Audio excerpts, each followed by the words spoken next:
What's up, everybody? Welcome to week 7 here on the 52 Horrific Weeks in 1988 series. I am your host, Moon616, and thank you once again for dropping in. Alrighty, guys, week 7 is here. The remaining films went into the randomizer, hit that random button, and we have American Gothic from, of course, 1988. Yeah, once again, super stoked. Haven't watched this one in a while. So, yeah. Getting into the plot of this one, it basically centers around 6 friends that are they're on like a weekend getaway. So they decide to take their plane. You know, they're going to fly to their destination. Of course, they have engine trouble, so they are forced to seek refuge on this nearby island. Their plane is obviously one of those water planes.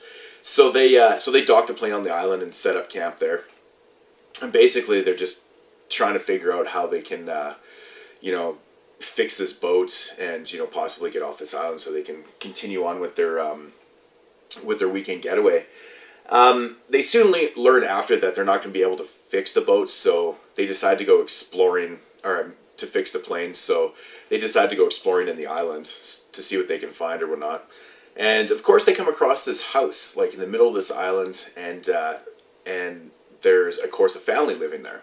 They come across the 2 older people that are in the house and they just go by the names of Ma and Pa. But then they soon realize that it's like, everything's kind of really weird. Everything is right from the 1920s. There's nothing modern about this place at all. And so they decide to spend the night there, and they ask, the old fella that if they can, if he can contact anybody, to send a boat over here so they can get off the island and stuff. He kind of agrees, but you can tell that they're really kind of beating around the bush. Everything is so weird, and then you soon get introduced to their kids one by one, kind of randomly throughout the first half of the film.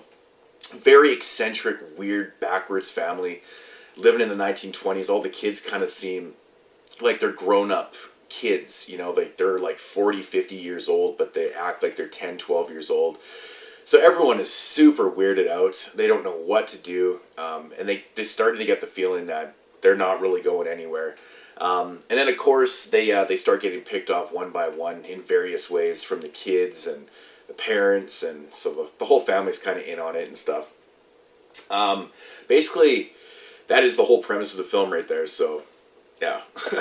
Now, my thoughts on this one. Now, the main character that turns out to be the main character, Cynthia, in this film. Now, you learn very quick in the film that she's got some mental issues. You can tell, they tell you that she basically lost a baby, maybe just prior to the events of this film. But she's very distraught from it. She keeps having like all these crazy visions and stuff. And, of course, with, meeting this family and stuff, the one girl, Fanny, she's like a grown adult child. She has this baby and stuff, so she keeps having like all these weird visions of her own child that she lost and stuff, and it's kind of really fucking her up mentally and stuff, which is kind of interesting. So it's an interesting angle. This is a really, really weird film. The setting of the movie is fantastic.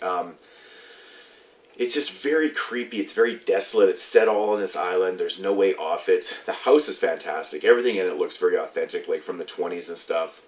The language that they use, all the sayings and stuff, like you can tell these guys are just trapped in the 1920s, referencing the presidents of the time, all the weird-ass sayings and things like that. I thought it was very kind of authentic. Of course, the family's super religious. They don't allow the kids to sleep together because they're not hitched and things like that. So it's got this like really eccentric kind of out there feel to the film. Atmosphere is great. And all the kids do, or all the adult kids do a really good job in this film too. They're very kind of believable as they're, slow man children. I thought it was very cool. As for the leads, or the older couple, Rod Steiger and Yvonne DiCarlo, they do fantastic as the creepy ass parents in this. Very backwards religious fanatics, but they pull it off so well. When Pa's doing the prayer before dinner, it's just so. It's fucking scary, actually, how into the prayer he is and stuff. And, like, you kind of get this feeling like there's something seriously fucking wrong with this family. But, yeah, it just has a great feel. I thought all the acting by the family was really well done and stuff. But But the third act of this film is very bizarre. What it all comes down to, once most of the people are picked off in the movie, it takes a really odd fucking turn, really odd turn, and the very end of the film is very bizarre too. I think it's kind of like this slasher film kind of feels like it kind of sits in a league of its own. Just the way it kind of develops and stuff, and then how everything goes down towards the end. It's very unique, very very cool film. It's kind of unsettling, actually. It has a very kind of like what the fuck just happened kind of feel to it, which I think is very cool. So it stands out, for a later '80s slasher film. It sticks out to me. I think this is a very underrated film, very cool. The kills are interesting. There's a couple that are off screen that kind of bug me in this movie, but there's a really funny one involving a swing set. I think it's fucking. Every time I watch it, I crack up because it makes no sense on how it happened. I mean, for the people that have seen this film and that are listening to this review right now, you know exactly what I'm talking about, because the way that scene went down should have never happened the way it did, but it's still entertaining. Overall, this is a really, really great film. I would probably give it about a 7.5 out of 10. There's not a whole lot of blood. Like I said, the body count's actually pretty fucking high in this film by the end of the movie. But nothing too gory or anything, nothing over the top and stuff, but it's still a really enjoyable, very odd and awkward feeling film. It's very awkward at times, and I respect the angle that they took, for this film. It's very unsettling through the whole film, and it makes you feel kind of ugh. But yeah, I couldn't recommend this one enough. American Gothic. It's a fantastic later '80s slasher.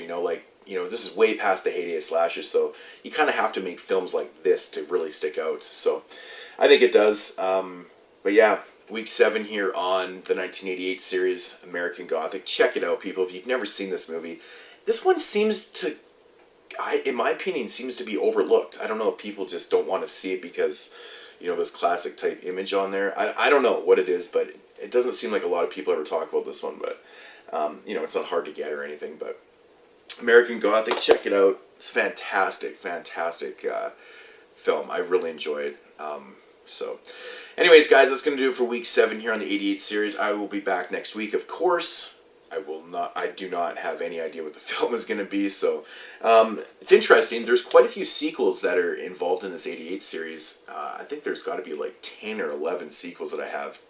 And not one has come up yet on the random, and I'm not cheating, people. I never cheat. I hit the random, and whatever comes up, I do. So I'm just very surprised that a sequel hasn't come up. But with that said, I'll bet you one next week will come up. So, but yeah, American Gothic, guys, awesome film. I'm out of here. Peace.